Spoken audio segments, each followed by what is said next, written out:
on a placé les points indiqués dans l'exercice numéro 58, page 189. A, C et M.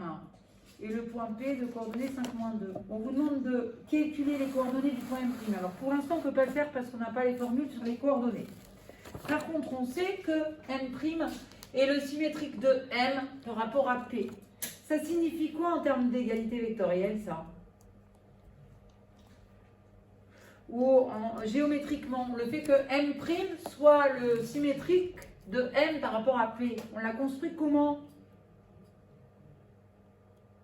Vous l'avez construit, vous aviez le point P, vous aviez le point M. Vous l'avez construit comment, Kenza? M'P est égal à MP. Alors, le vecteur M'P, ce serait égal à MP. Non.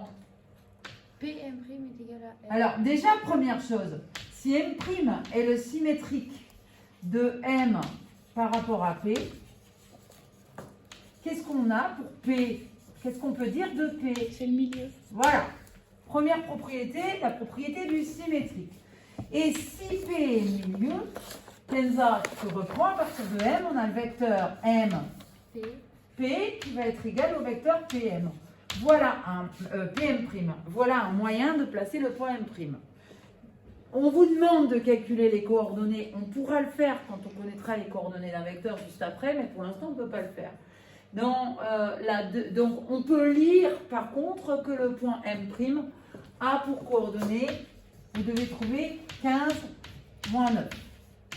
Dans la troisième question de l'exercice, deuxième question de l'exercice, décidément, on lit qu'on nous demande de vérifier que C est l'image de P par la translation de vecteur AP. Donc C serait l'image de P par la translation de vecteur AP. Comment on peut montrer ça? Vérifier. Comment on peut le voir là? Que C serait l'image de P par la translation de vecteur AP. Si on a une translation de vecteur AP qui transforme, une translation qui transforme P en C, quelle égalité vectorielle je peux écrire? Ce sont mes vecteurs verts sur la figure. Qu'est-ce que je peux dire des vecteurs verts? Ils sont de la même taille. Alors non, mieux que ça. Ils sont égaux. Pas identiques, égaux. Même longueur, même direction, même sens. Donc, en fait, on a AP qui est égal à PC. Vous voyez bien? Lorsqu'on va de A vers P, on se décale de 2 vers la droite et on descend de 6. Si j'avais des quadrillages, ça irait mieux pour lire. Et lorsqu'on va de P à C, on se décale de 2 vers la droite aussi et on descend, non, j'ai dit de 6, mais c'est de 7, de moins 2 à moins 9. Voilà. Et donc le vecteur AP est égal au vecteur PC. Dernière question, démontrer que M' est un parallélogramme. Qu'est-ce qu'il suffit de faire quand on a un repère, enfin quand on a des... Maintenant qu'on fait appel au vecteur pour démontrer qu'on a un parallélogramme. Je veux montrer,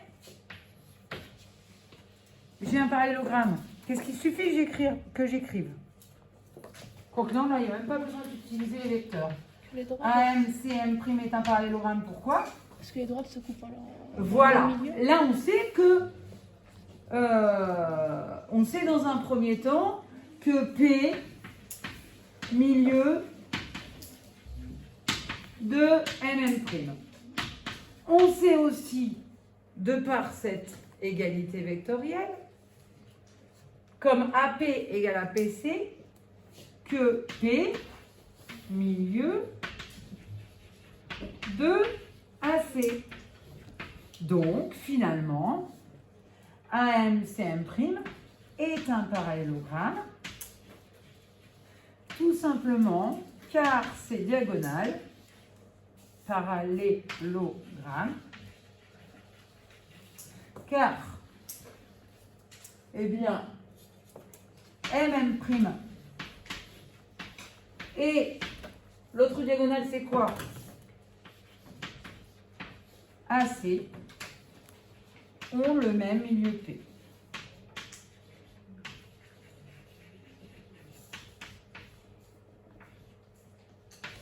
Voilà. Bon, on passe au numéro 2, qui est à côté.